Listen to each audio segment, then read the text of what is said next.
Hello and welcome back, my Royal Rogues. My name is Jesus Enrique Rosas. I'm the Royal Rogue.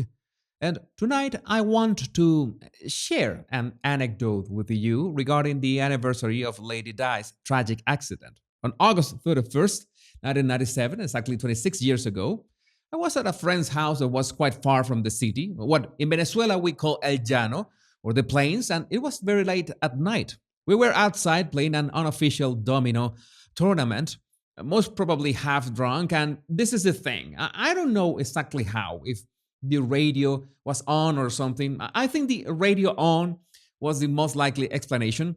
But we got the news that Lady Di had died in a car accident. And we went like, whoa, that's so F up. How could that happen? There was some shock at first, but in seconds we went back to our domino thing and no further words were spoken that night. Now, you need to understand that we were four Venezuelan men in their early 20s, and you might guess that our general attitude was that, okay, this was a tragic accident, but tragic accidents happen all the time. But I've always found strange that somehow that memory has stuck in the back of my mind for decades. And none of us were even remotely caring about royal or entertainment news back then. The only other event that has had such an impact on me was 9/11, and my Twitter friends have similar recollections of that night. J.E. May, I was watching TV alone late after midnight when it was reported. The news was so jarring, I went upstairs to wake my elderly mother to tell her. I had one thought: Diana's not gonna be there to grow old with me, as we were from the same generation and she was my icon. Sharon Allport. We were having a house party with MTV on TV at all Sky channels, then swapped for the news. Sky News was live at the scene. Princess Diana was still alive at that point. We stayed glued to the TV for the next few hours, praying she would survive. Sad day. And Lintrek. My grandmother shouted up the stairs to me in bed that Diana had been in a car crash. At that point, her passing had not been announced. I went downstairs, and then the TV news announced that she had died. We both looked at each other and started crying. So, what were your recollections from that day? I'm sure you can share them with us in the comments. And I want to highlight this montage created by Will on Deaths on TikTok and shared by the Caribbean Prince on Twitter, where it's amazing to see the facial expressions between Diana and William. And of all the features that we could compare, the two that are the most impressive for me are eye movement and head movement. And by the way, you know that nowadays we have all this technology that pretends to create a perfect avatar of us, for example, for Zoom calls or fix our eyes so we can be always looking at the screen on this call. But this is proof that eye movement is part of our personality. The way we use our eyes to think when talking, when making pauses, when expressing our emotions. And it's not hard to notice that it's the same with head movements. Not only the amplitude, but the frequency and the angle in which we say, for example, something serious versus something funny. It's all encoded in the way we talk. So this is something that we can pick up intuitively, and it's so magical when we notice that, much more than just saying that they look alike. And well, it's time to talk about the gingerbread, but I want to take things easy on him, especially because I saw this picture today, and for a minute I thought I was looking at an old picture, because all the hair and stuff. But the thing that told me that this was current day Harry was his eyes.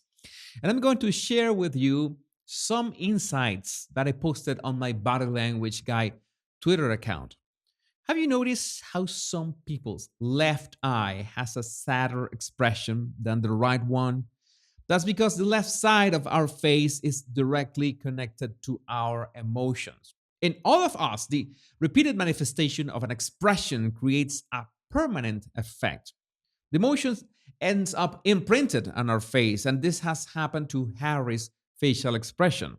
In the image, you can see that his right eye, the not highlighted, has barely any expression, even if he's smiling. His left eye, highlighted, expresses sadness. But sadness can come from grief or any other strong emotion. Many people know that micro expressions are quick emotional displays of the face, and physiognomy determine character from facial features. But few understand how emotions over time create these subtle modifications on a person's expression. With practice, you can spot these differences between the right side and the left side of the face, which in turn reveals the kind of pain the person has gone through. I usually joke about Harry, but his condition is a serious one. It's obvious that no therapy or acid trip has worked on whatever turmoil he's been harboring inside, and the lack of emotional tools to process his grief has made things even worse. Not to mention the exploitation of such grief by, let's say, external interests. Anyway, make sure to detail people's faces and get used to compare both sides of their faces to spot these clues to their story. But anyway, we also have outrageous insights about Harry making the Invictus games about himself. And just to kick off, we can see, thanks to the screenshot shared by Nancy Sidley, that Harry once again is not interested in being called just Harry. No, he wants the whole title enchilada to be posted wherever he goes, the Duke of Sausages forever.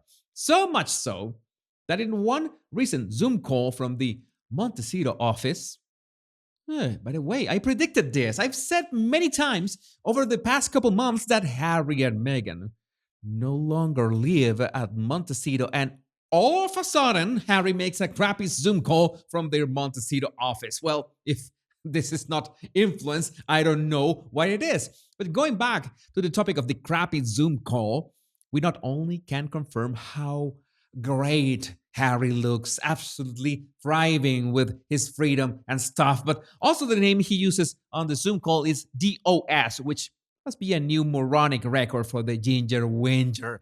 And yes, you are looking at a screenshot of one of his appearances in the heart of Invictus Documentary. The documentary where he should be talking about the veterans because they are the real highlight of these games. He had to make this about himself, and I wish that this was some kind of a meme I made, but it's not. He seriously had to say that when he came back from Afghanistan, he had no support network. When this was a lie to inspire pity, he curled up on the floor in fetal position. And as Boogalooks mentions, meanwhile, Harry also credits his brother for urging him to seek therapy. But you know how it is. Harry will never acknowledge that William was looking after him all this time, no matter how bad the circumstances, because William has always been aware of Harry's loose ends. But this is how Netflix and Harry are trying to manipulate you into a sub story, a darkened, poor lit room with dark colors, so it looks gloomy. Very few plants, I think, only one plant in the background, and it looks quite dry. Harry in the middle, wearing neutral colors, and with that self protecting, self soothing posture of one arm over the other. Going so far as to claiming that the media did not cover the plight of Britain's war wounded. Valentine Lowe stepped in to share how the Sun campaigned endlessly on this subject, even before Harry joined his Xbox playing Call of Duty. Well, I'm not one to defend the Sun or any British media for that matter, but credit when credit is due. Well, Roger Rogies, remember that you can download my free 100 language tips in the description of this video. And don't forget to hit the like and subscribe buttons because it's free. Much love and bliss.